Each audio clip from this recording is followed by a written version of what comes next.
timing is perfect.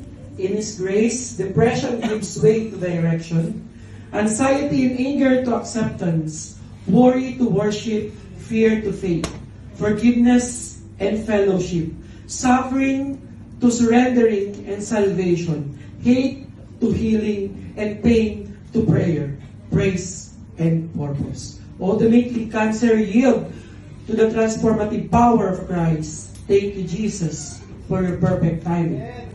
There are still tests and challenges, but God is leading the way.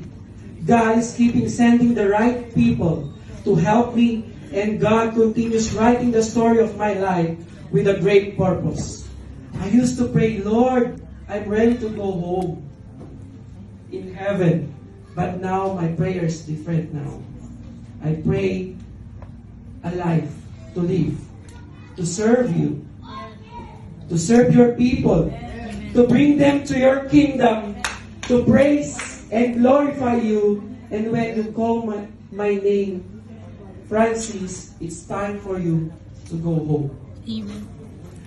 By grace of God and blessing, I plan to share the gospel with my family.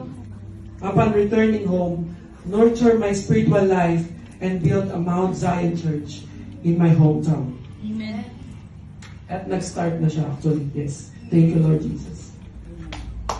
Jeremiah 29:11, For I know the plans I have for you, declares the Lord, plans to prosper you and not to harm you, plans to give you hope and a future.